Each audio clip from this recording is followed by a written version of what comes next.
The Southern California Thoroughbred Racing Circuit is back at Los Alamitos with 6 straight days of racing starting on Friday, September 12th. The opening weekend feature is the Eevee Johnston Stakes, with past winners including the Chosen Vron and Kings River Knight. On Saturday, September 20th, we'll have the running of the Dark Mirage and also our on-track handicapping contest with 2 berths to the National Handicapping Championship in Las Vegas. Daytime racing returns to Los Alamitos. Opening day is Friday, September 12th. And welcome to the Los Alamitos preview show. My name is Orlando Gutierrez, Professor G, and we have some very special guests for this preview show. We got, of course, Ed Burgart, the legendary track announcer here at Los Alamitos, and Christopher Wade, the broadcast host and analyst here for the nighttime program. First, Eddie, how are you doing? And double header time. That means double the morning lines that you got to put together, right? Well, I'll tell you what, it was really rough for Saturday. We had 92 horses and 10 thoroughbred races, and a lot of horses coming in from different places. So the Saturday daytime morning line was a little bit more challenging for me. The nighttime quarter programs, I know the quarter horses pretty well, so not quite as tough, but still, when you have to do 10 races in one day and 8 that night, you're talking 18 in one day. It kept me pretty busy. No doubt. And of course, the feature event on Saturday, the Eevee Johnston, a $75,000 race, and a potential of a repeat winner in Mano Rose, making his first start of the season, right, for trainer Jeff Mullins. Did win this race last year very impressively, and he's the morning line favorite. Yeah, I made Mano Rose at 6-5. I'll probably go off at 4-5 or 3-5. I know that the SoCal workout report, a lot of huge workouts for Mano Rose on the comeback trail. Not a lot of speed in the race. He should be able to control the pace. I think it'd be very tough to beat.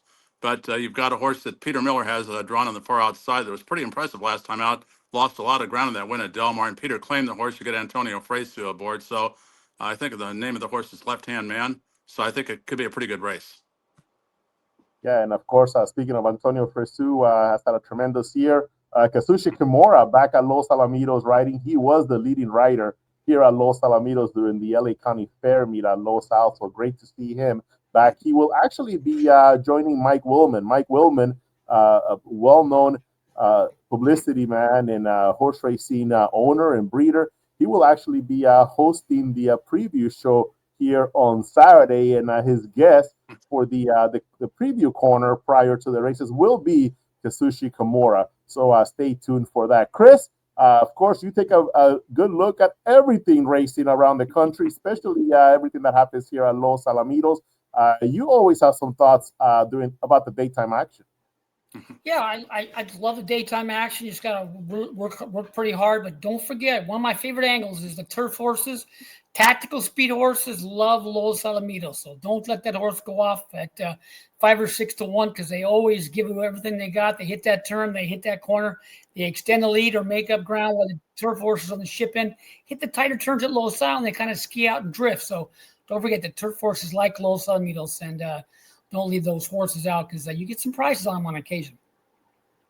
That is correct, Chris. And of course, I know Eddie always has some horses that he likes, and he's going to give us a selection here for this Saturday night program. Who are you going with, Ed Burgart? Well, there's a horse in the 5th race. It's probably one of the toughest races in the program because you have about 5 or 6 horses with credentials to win. But I looked at the number 1 horse 7 summers ago, and that last outing, when I watched the videotape at Albuquerque, the horse broke about a length to a length and a quarter slow. I thought ran much better than the line indicates. The horse who won that race, Scary Flight, is the horse in Mark Younger's barn that came back and was a very impressive allowance winner here at Los Al a few weeks back. And the runner-up in that race, Illegal Cowgirl 1-2-3, had run second in the Remington Park Futurity, and since won a trial for the Mystery Futurity at Will Rogers Town. So I think that the 1 7 summers ago, coming out of a very strong race, it looks to be much improved from the first time it ran here at Los Al back in May. So I made the horse 7-2 on the morning line. I'm going to take a shot on the 1 7 summers ago in race number 5. And even in that debut race here in Los Alamitos in May, the winner of that race, Hawk Rod, has put together some nice performances here at Los Alamitos. Qualified, I believe it was the John Deere Juvenile, may have been even the fastest qualifier going into that race. So 7 summers ago has been facing some really, really good horses. And now back here at Los Alamitos after running in a top trial, 440-yard trial there for the All-American Futurity. Good to see 7 summers go back here at Los Al. The 3 touch base is at 9-2. Has had some nice performances here at Los Al, qualified to the kindergarten futurity. Cowboys and Roses has a workout here at Los Alamitos, went 12-4 here on August 16th. Did run at Ruidoso Downs in a maiden event. Didn't show much there, but it's a well-bred horse. They paid $215,000 for this runner here at the Ruidoso yearling sale last year. Hot American Badass. A lot of potential, but has kind of disappointed so far. Can he come back and do some good here at Los Al? The outside horse, Mission Possible. I was going to say Hot American Badass might come back to haunt me because I bet the horse both times he's run so far, and I disappointed to me last time out after a much troubled effort first time. So he's got a chance as well. Plus, Mission Possible stumbled badly out of the gate, lost about 2 lengths, and ran very strong for third. So that's a tough race. I still think 7 Summers Ago is the horse to beat, though. Yeah, you are definitely not shying away from a tough race.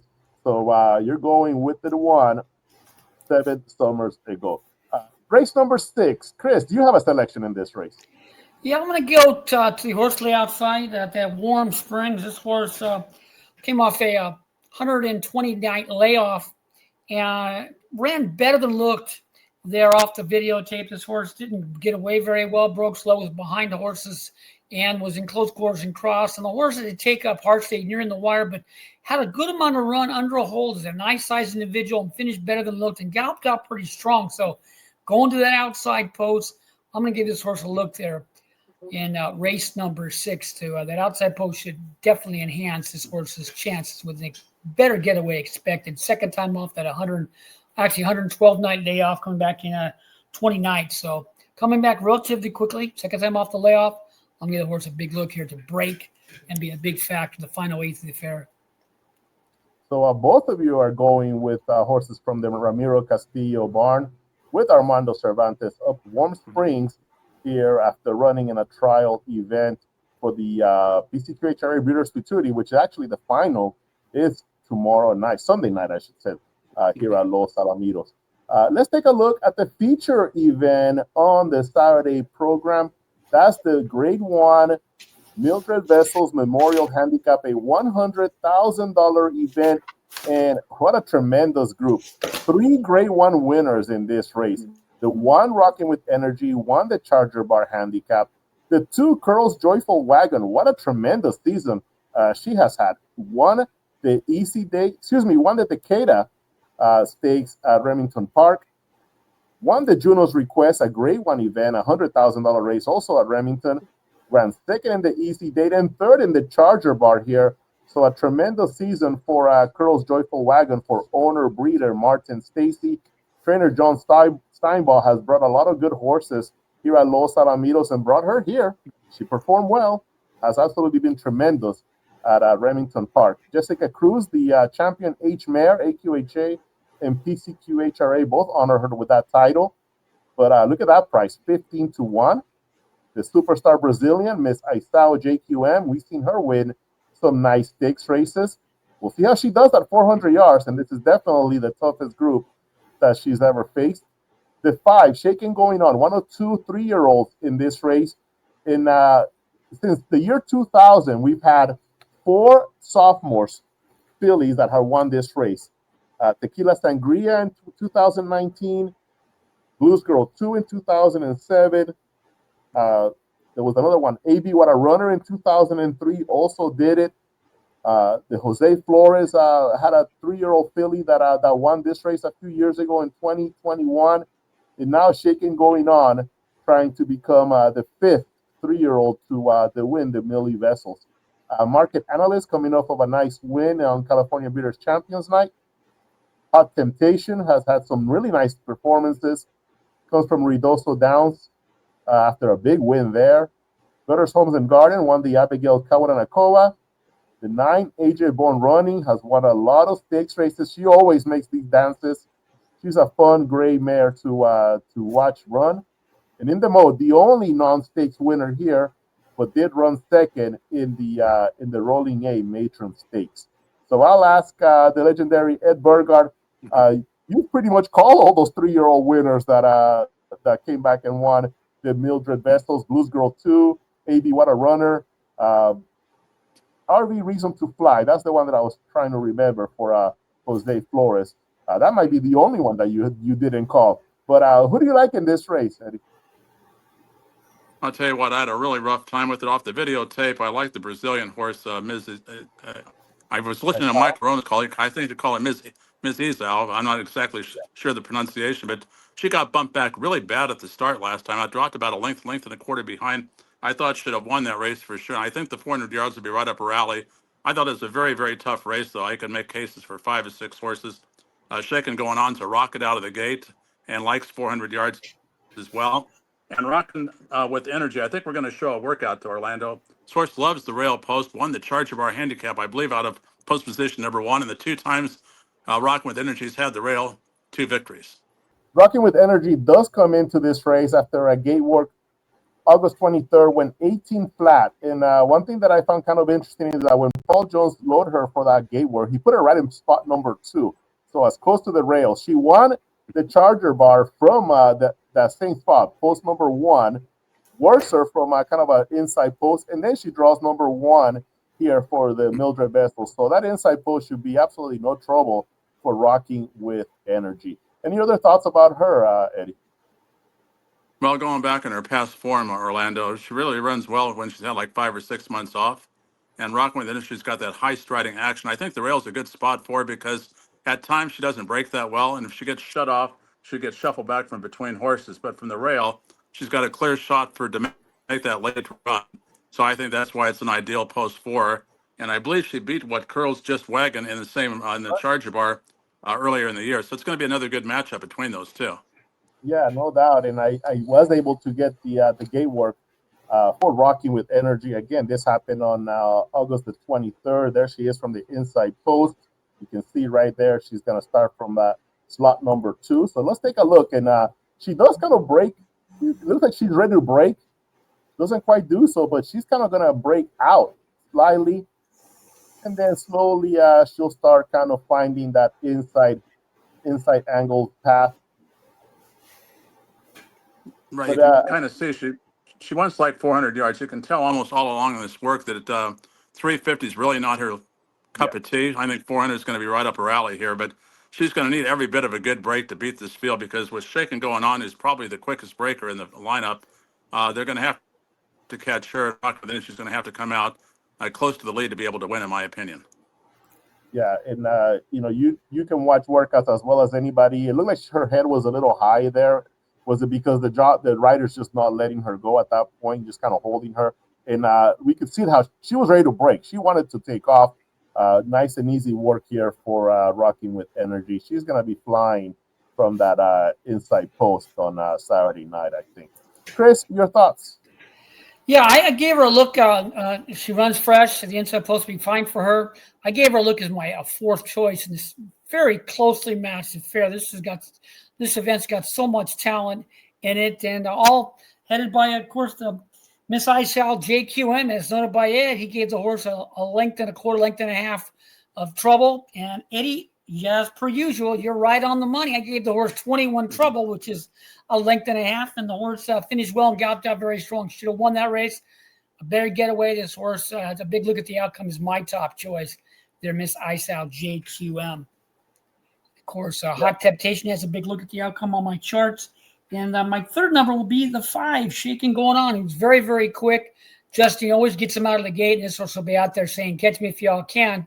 And on the numbers, horse has a look at the outcome. So this is a closely matched affair, very talented group of runners, and can't wait to see. You can't leave out that 4th or 5th choice on the pick 4, and or because this very well could end up very close at the wire. So don't save that money to get beat at the wire. This is a very talented group of runners. Yeah, Miss Isao JQM, undefeated in Brazil. So 10 starts, 10 wins. Since arriving here, she's made 9 starts here at Los Alamitos. They've all been allowances or better, and she's hit the board in every single one of those starts. So a tremendous broodmare prospect here in the United States. I hope she does stay here stateside, and we can see some babies from her many, many years to come. It reminds me of that great mare, Dynastia Toll, BRZ. She ended up being the mother of FDD Dynasty. but she also arrived from Brazil with a stellar record, and she was superb. Won some Grade 1 races here for trainer Danny Cardoza, if I remember correctly. A couple of other notes. Market analyst Mike Castleman, what a great season he is having at the top level. She's been really rolling in the last 2 starts. Elena Andrade will have 2 horses in here, Butter Homes and Garden, one that Abigail Kawananakoa over Miss Isao JQM. And of course, Jaime Gomez will saddle AG Born Running, another top performer that always seems to be right there in the top 3. So that's a look at the Charger Bar Handicap. Before I move on from the Saturday program, let me just show George Duarte's selection. He wasn't able to join us for the show, but that's his pick right there. It's going to come in race number 2, and it is the number 3 horse, Fairly Flying. 2 consecutive wins in August here at Los Alamitos, before that at Remington Park. Qualified to the Oklahoma Derby, but she's looked tremendous here at Los Alamitos. So George Duarte is going with the 3, Fairly Flying, in race number 2. Let me go ahead and bring up, just really quickly before we close the show, just the post positions for the PCQHRA Breeders' Futurity. Rich Flex will start from post number 1. Run, Don't Walk from the post 2. Number 3 will be Cowboy Country 1, 2, 3. He was really impressive in the trials. Fancy Up, another trial winner for trainer Cesar Dialba. Number 5, Elemental. The 6, Duda Cartel, ran in the Edberg Million Futurity. Won a trial, one of the early trials on that night. Mastros, number 7. Toby Sis, the fastest qualifier. And I think she's still undefeated, 3-4-3 in her career. Won her trial to the Edberg Million Futurity, missed qualifying, but does get the top time for the PCQHRA Breeders' Futurity. There's the 9, the Lady Is a Vamp. And early on, she was just blowing our minds how good she looked early on in the year. Does get to qualify to the PCQHRA Breeders' Futurity. They're right there, side by side, Eddie, Chris. And the outside horse, number 10, SM My Valentine. I know you haven't put together a morning line for this race just yet, Eddie, but we're, just looking at the group, just looking at the field, what do you think you might end up doing? I'm kind of leaning towards Toby Sis right now. This Lady's a Vamp's going to take a lot of money as well. I just think Toby Sis, a little bit stronger finisher than this Lady's a Vamp. I know that she's a full sister to London Toby, who's one of Ed Allred, the owner of the racetrack's favorite horses. And London Toby's already a major Grade 1 winner, so I got to think that the connections are going to be rooting Toby Sis home here as well. So I think it's going to be a good race, but I'm leaning towards the number 8 horse as my top pick. Chris, you agree? Wholeheartedly, yes. She's well-bred, well-connected, and improving leaps and bounds. She's unbeaten and hasn't been really asked. She was starting out very, very strong, and she was a second choice up against a well-met runner in that light trial, and she just blew that talented runner away and was starting out very strong. The outside post enhances the chances and will be triple tough to beat there in the PCQHRA Breeders' Futurity. Yeah, she drew really well here, number 8, Toby Sis. The 9, the Lady Is a Vamp. I think all of her stars have kind of come from the 5 posts in, if I remember correctly. I don't have the past performances yet, so it'll be interesting to see how she does from that outside post, especially if Toby Sis gets the early jump. Will the Lady Is a Vamp have enough late? We know she has it early. She's shown incredible speed out of the gate. We'll see how much she has in the later parts of the race. So that's a look at the PCQHRA Breeders' Futurity. Just to kind of summarize what's happening here this weekend at Los Alamitos. We opened the daytime thoroughbred meet for September on Friday, 1 o'clock first post. On Saturday, again, 1 p.m. daily here during the 6 days of racing. 10 races on tap, like you said, Eddie. 92 horses enter for that Saturday card. The Eevee Johnston Stakes runs as the 9th race on Saturday, and then we go right into the nighttime program. 8 races at night, First post 6:45 p.m. and the Grade 1 Mildred Vessels Memorial Handicap for the top fillies and mares in the nation. So it's going to be a fun Saturday here at Los Alamitos. Okay, so before we wrap up the show, any final words, Eddie? Well, looking forward to hearing Michael Rona back from Kentucky Downs. He called a lot of horses back there, so I'm glad he's got 92 horses to call on Saturday because he needs a lot of horses to call after Kentucky Downs. He got spoiled back there with 12 and 14 horse fields, so we got to make sure he's got large fields to call here on Saturday. And I talked to Michael. I think we're all set. I'll be back for the Los Al 2 million trials. I believe that's on the 22nd of November when he's doing a charity function for Paul Redham, one of our top thoroughbred owners over in the Bahamas, as he does every year. So you'll see me back in November, and looking forward to watching some of the great quarter horse racing the next month. So we got a lot of good races coming up, and enjoyed my stay down there. And want to thank you, Orlando, and talk to Chris quite a bit down there. He's still doing a great job. My hair is still grayer than Chris's, so you got a ways to go, Chris. There you go. Chris, hey, any final words from you, Chris? It's great having Mr. Los Alamitos back. He hasn't lost a step and still does a great job. Morning line, the best morning. I say it day in, day out. The best morning line maker, bar none. Quarter horse, thoroughbred harness. He doesn't make a mistake. Not so good on the gambling side, but he does his job and does a great job. Great to have him back, and he'll be back in November, and we'll get it going back in November when he comes back for the big races as well. Yeah, you should hear him here on the show on a weekly basis. He's like, man, I was hoping to get 702, but nope, Burgart saw it. Whatever that is. So he'd be a lot richer, Eddie. He'd be a lot richer, Chris. Well, thank you both of you for joining on this show. It's going to be a great weekend at Los Al, and of course, it's always fun this time of the year. It seems like every weekend we have some huge quarter horse races from here on all the way through the champions, the 2 million, the Southern California Derby in December. Eddie, Chris, thank you. Have a great rest of your day, as well as everybody that views the show. Thank you.